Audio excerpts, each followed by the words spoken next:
श्री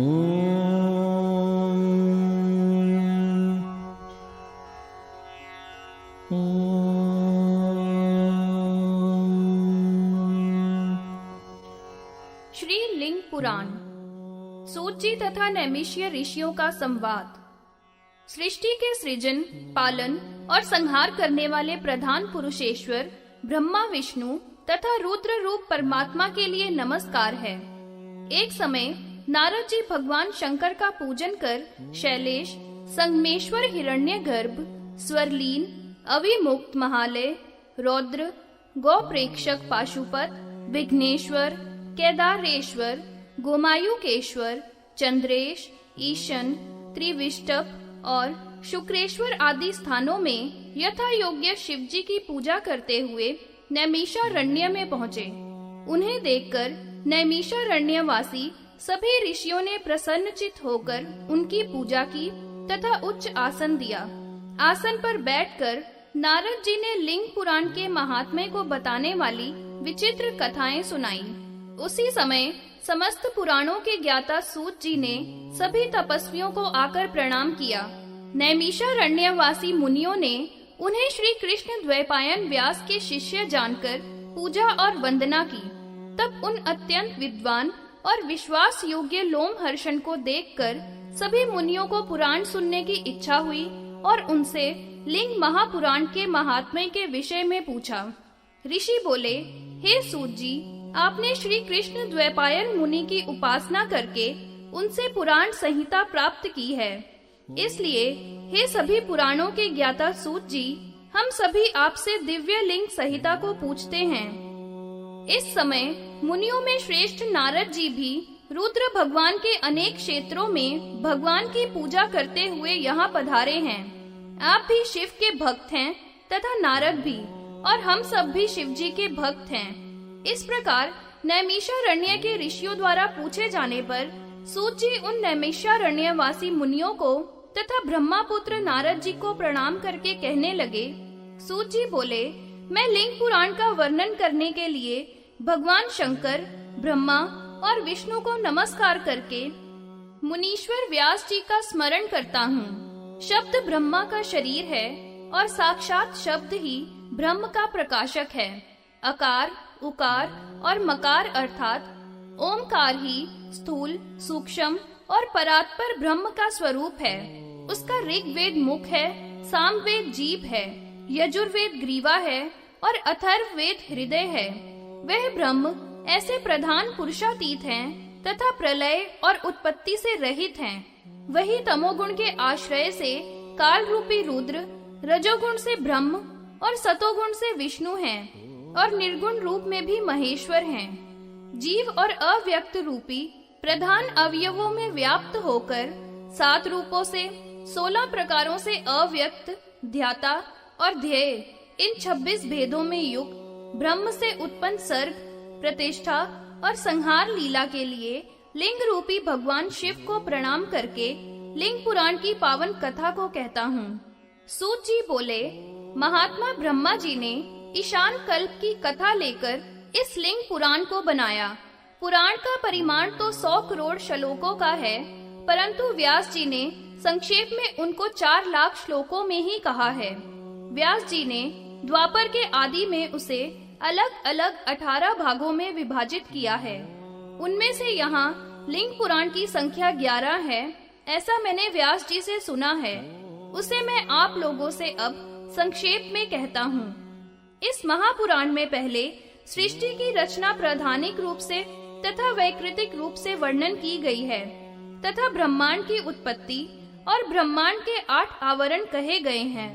रजोगुण का आश्रय लेकर शर्व की उत्पत्ति भी इसी ब्रह्मांड से ही हुई है। विष्णु कहो या काल रुद्र कहो, वे उस ब्रह्मांड में ही शयन करते हैं। इसके बाद प्रजापतियों का वर्णन, वाराह भगवान द्वारा पृथ्वी का उद्धार, ब्रह्मा के दिन रात का परिमाण तथा आयु की गणना बताई है। ब्रह्मा के वर्ष कल्प और युग देवताओं के, मनुष्यों के तथा ध्रुव आदि वर्षों की गणना है। पितरीश्वरों के वर्षों का वर्णन, चारों आश्रमों के धर्म संसार की अभिवृद्धि, देवी का आविर्भाव कहा गया है। स्त्री पुरुष के जोड़े के द्वारा ब्रह्मा का सृष्टि विधान, रोदानांतर के बाद रुद्र के अष्टक का वर्णन, ब्रह्मा विष्णु का विवाद, पुनः लिंग रूप से शिव की उत्पत्ति का वर्णन है। शिलाद की तपस्या का वर्णन तथा वृत्रादि इंद्र के दर्शन का वर्णन, व्यावतार तथा कल्प और मनवंतरों का वर्णन इस पुराण में किया गया है। कल्प कल्पांतरों की कथा तथा कल्प भेदों के क्रम से वाराह कल्प में वाराह भगवान के अवतार की कथा, मेघ वाराह कल्प में रुद्र के गौरव का गान, पुनः ऋषियों के मध्य में पिनाकी के लिंग उत्पत्ति का वर्णन हुआ है। लिंग की आराधना, स्थान, पूजा का विधान, शौच, काल लक्षण, वाराह के महात्म्य एवं उनके क्षेत्र का वर्णन, पृथ्वी के स्थानों की संख्या की गिनती, विष्णु के स्थानों की गणना का वर्णन किया गया है। पुनः स्वारोचिष कल्प में दक्ष का पृथ्वी पर पतन, दक्ष का शाप तथा दक्ष का शाप मोचन, कैलाश का वर्णन, चंद्र रेखा की उत्पत्ति, शिव विवाह की कथा तथा शिव के संध्या व्रतों की कथा का शुभ वर्णन है। पाशुपात योग का वर्णन, चारों युगों का परिमाण तथा युग धर्म का विस्तार पूर्वक वर्णन हुआ है।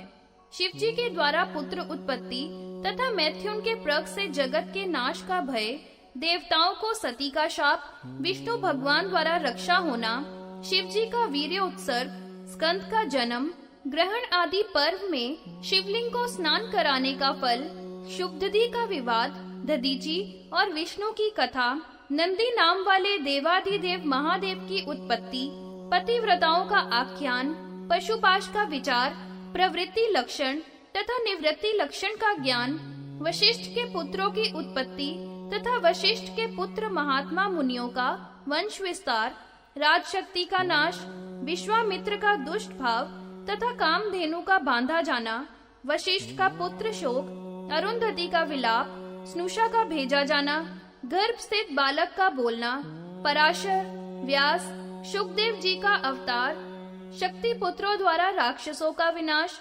पुलस्त्य की आज्ञा से देवताओं का उपकार, विज्ञान और पुराणों का निर्माण का वर्णन इसमें है।